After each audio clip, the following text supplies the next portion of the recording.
மாணவ மாணவியர் அனைவருக்கும் வணக்கம். இந்த காணொலி பதிவில் 11ஆம் வகுப்பு இயற்பியல் பாடம் 3 முதலாவது நெடுவினாக்குரிய விடைதான் என்ன செய்ய போறோம் அப்படின்னா பார்க்க போறோம். இதே மாதிரி 3ஆம் பாடத்தில் உள்ள எல்லா நெடுவினாக்குரிய விடையும் பார்க்கணும்னு நினைச்சீங்க அப்படின்னா டிஸ்கிரிப்ஷன் பாக்ஸ்ல லிங்க் இருக்கு, அதில் போய் பார்த்துக்கலாம். நேர்கோட்டு உந்த மாறா விதியை நிரூபி. இதிலிருந்து துப்பாக்கியிலிருந்து குண்டு வெடிக்கும் பொழுது ஏற்படும் துப்பாக்கியின் பின்னியக்கத்திற்கான கோவையை பெறுக. சரிங்களா? நேர்கோட்டு உந்த மாறா விதியை மட்டும் நிரூபிக்க சொன்னாங்கன்னா 3 மார்க்ல கேட்பாங்க. அதே மாதிரி துப்பாக்கி குண்டுல இருந்து வரக்கூடிய குண்டு வெடிக்கக்கூடிய கோவையை கேட்டாங்க அப்படின்னா 5 மார்க்ல கேட்பாங்க. மொத்தத்துக்கு இந்த கொஸ்டின் ஒரு மிக மிக மிக ஒரு முக்கியமான ஒரு கேள்வி. சரிங்களா? அப்போ மொத்த நேர்கோட்டு உந்த மாறா விதி அப்படின்னா என்ன அர்த்தம் அப்படின்னா, நியூட்டனின் 2ஆம் விதி மற்றும் 3 ஒன்றிணைந்து உருவானதுதான் இந்த மொத்த நேர்கோட்டு உந்த மாறா விதி. சரிங்களா? இதுல என்ன எடுத்திருக்கோம் அப்படின்னா, நம்ம 2 துகள் எடுத்திருக்கோம். சரிங்களா? என்ன துகள் எடுத்திருக்கோம் அப்படின்னா, துகள் 1 துகள் 2 அப்படின்னு நம்ம என்ன எடுத்திருக்கோம் அப்படின்னா 2 துகள் எடுத்திருக்கோம். சரிங்களா? 2 துகளும் இந்த துகள் இது மேல மோதுது, இந்த துகள் என்னச்சு அப்படின்னா இது மேல என்னச்சு அப்படின்னா மோதும் போது முதல் துகள் 2வது துகள் மேல ஒரு விசை என்னச்சு அப்படின்னா கொடுக்கும். அதே மாதிரி 2வது துகள் முதல் துகள் மேல நமக்கு என்ன செய்யும் அப்படின்னா ஒரு விசை என்ன செய்யும் அப்படின்னா கொடுக்கும். அதைத்தான் நம்ம படத்துல காமிச்சிருக்கோம். இப்ப என்ன பார்க்க போறோம் அப்படின்னா, இதுல நியூட்டனோட 3ஆம் விதி இதுல எப்படி அப்ளை பண்ணலாம்னு பார்க்க போறோம். நியூட்டனுடைய 3ஆம் விதி நமக்கு தெரியும்ல, எந்த ஒரு செயல் விசைக்கும் அதற்கு சமமான எதிர் செயல் விசை உண்டு. சரிங்களா? அப்போ அதை ஃபார்முலா எப்படி எழுத போறோம் அப்படின்னா, F21 vector equal to minus F12 vector. சரிங்களா? இதை மாத்தி எழுதினாலும் என்ன கிடையாது அப்படின்னா தப்பு கிடையாது. சரிங்களா? அப்ப நியூட்டனோட 3ஆம் விதியை அப்ளை பண்ணிட்டோமா? அடுத்து என்ன அப்ளை பண்ண போறோம்? நியூட்டனின் 2ஆம் விதி என்ன செய்ய போறோம் அப்படின்னா அப்ளை பண்ண போறோம். நியூட்டனோட 2ஆம் விதி என்னது? விசையானது ஒரு பொருள் ஏற்படக்கூடிய உந்த மாறுபாட்டு விகிதத்திற்கு என்ன இருக்கும் அப்படின்னா சமமா இருக்கும். சரிங்களா? அப்ப கொடுக்கக்கூடிய விசை உந்த மாறுபாட்டு விகிதத்திற்கு சமமா இருக்கும். இதை எப்படி சொல்லலாம் அப்படின்னா, P1 அப்படிங்கிறது முதல் துகளோட உந்தம், அது 2வது துகள் மேல ஒரு ஃபோர்ஸை செயல்படுது, அதான் என்னது அப்படின்னா F12 வெக்டார். சரிங்களா? அதே மாதிரி P2ங்கிற துகள் 1வது பொருள் மேல ஒரு ஃபோர்ஸை செயல்படுது, அதான் என்னது அப்படின்னா F21 வெக்டார். சரிங்களா? இப்ப என்ன செய்ய போறோம் அப்படின்னா, இதை சமன்பாடு 1ன்னு வச்சுக்கோங்க, இதை சமன்பாடு 2ன்னு வச்சுக்கோங்க. சரிங்களா? இப்ப நம்ம இதோட மதிப்பை, அதாவது சமன்பாடு 2ல இருக்கக்கூடிய மதிப்பை சமன்பாடு 1ல நம்ம என்ன செய்ய போறோம் அப்படின்னா பிரதியிட போறோம். அதாவது F21 வெக்டார் இருக்கா, இதுக்கு இந்த மதிப்பு இருக்கு. என்ன மதிப்பு இருக்கு? dP2 வெக்டார் பை dt இருக்கா, இதை இந்த இடத்துல பிரதியிட போறோம். அதே மாதிரி F12 வெக்டார் இருக்கா, இந்த மதிப்பை இங்கே நம்ம பிரதியிட போறோம். பிரதிட்டாச்சப்பா.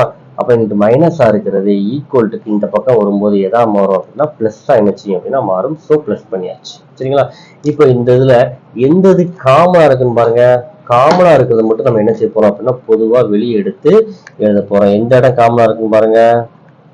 ddt ddt இதை மட்டும் காமனா வெளியே எடுத்தாச்சு. மிச்சம் என்ன இருக்கு? P1 vector plus P2 vector equal to 0. எப்போ ஒரு இடம் 0வா வரும் அப்படின்னா, ஒரு மாறிலிய வகைப்படுத்தும் போதுதான் நமக்கு அந்த இடத்துல என்ன வரும் அப்படின்னா 0 வரும். ஸோ இந்த இடம் நமக்கு என்னது அப்படின்னா ஒரு மாறா வெக்டார், அதனாலதான் வகைப்படுத்தும் போது 0 வருது. அதனால இது என்ன வெக்டார்னு எடுத்திருக்கோம் அப்படின்னா நம்ம இதை மாறா வெக்டார் அப்படின்னு எடுத்திருக்கோம். அதை எழுதுனதுக்கு அப்புறமா இந்த டெஃபினிஷனை நீங்க என்ன செய்யணும் அப்படின்னா எழுதணும். ஒரு அமைப்பின் மீது எவ்வித புறவிசையும் செயல்படாத நிலையில் அமைப்பின் மொத்த நேர்கோட்டு உந்தம் எப்பொழுதும் ஒரு மாறா வெக்டர் ஆகும். வேறு வகையில் கூறுவோமாயின் அமைப்பின் மொத்த நேர்கோட்டு உந்தம் நேரத்தை பொறுத்து மாறாது. எப்பவுமே மொத்த நேர்கோட்டு உந்தம் இதை பொறுத்து மாறாது அப்படின்னா நேரத்தை பொறுத்து என்ன செய்யாது அப்படின்னா மாறாது.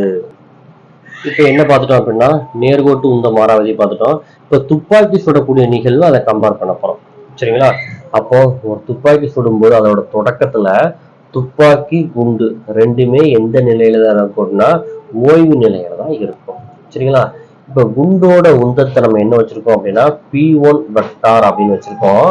துப்பாக்கியோட உந்தத்தை நம்ம என்ன வச்சிருக்கோம் அப்படின்னா P2 வெக்டார்னு வச்சிருக்கோம். சரிங்களா?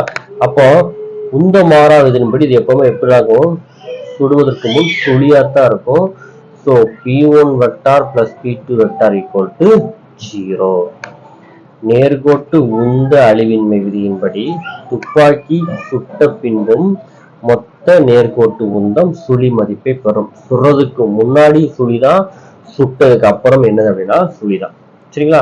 அப்ப நம்ம சுடும்போது சரியா, துப்பாக்கி என்ன செய்யும் அப்படின்னா சுடும்போது துப்பாக்கி என்ன செய்யும் அப்படின்னா ஒரு முன்னோக்கிய ஒரு திசை என்ன செய்யும் அப்படின்னா கொடுக்கும். சரிங்களா? அதை அதோட உந்தத்தை என்ன வச்சிருக்கோம் அப்படின்னா P1 வெக்டார்ல இருந்து P1 வெக்டார் டேஷ் வெக்டாரா என்ன செய்யும் அப்படின்னா மாறும். அதே மாதிரி P2 வெக்டார்ல இருந்து P2 டேஷ் வெக்டாரா என்ன செய்யும் அப்படின்னா மாறும். இப்போ இந்த ரெண்டை என்ன செய்ய போறோம் அப்படின்னா கூட்ட போறோம். கூட்டம் நமக்கு என்னதான் வரும் அப்படின்னா 0 தான் என்ன செய்யும் அப்படின்னா வரும். ஏன் 0 வருது, அதான் இந்த டெஃபினிஷன் நம்ம சொல்லிட்டோம்ல. என்ன சொல்லிருக்கோம், துப்பாக்கி சுட்ட பின்பு மொத்த நேர்கோட்டு உந்தம் சுழி. அதனாலதான் எனக்கு என்ன செய்யறோம் அப்படின்னா ரெண்டையும் கூட்டி இங்க 0 போகும். இங்கிட்ட பிளஸ்ஸா இருக்கிறது இங்கிட்ட வரும்போது எதா மாறும் அப்படின்னா மைனஸா மாறும். சரிங்களா? அப்போ துப்பாக்கி சுட்ட பின்பு இங்க மைனஸ் வந்திருக்கா, மைனஸ் P2 வெக்டார் டேஷ் என்ற ஒரு உந்தத்துடன் பின்னோக்கி இயங்கும். துப்பாக்கி சுடுறோம், துப்பாக்கி சுடும்போது குண்டு எங்க போகும் அப்படின்னா முன்னாடி போகும். அந்த ஃபோர்ஸ் காரணமா துப்பாக்கி என்ன செய்யும், சுட்ட உடனே கொஞ்சம் பின்னோக்கி என்ன செய்யும் அப்படின்னா வரும். இந்த இயக்கத்தை தான் என்ன சொல்றோம் அப்படின்னா பின்னியக்க உந்தம் அப்படின்னு சொல்றோம்.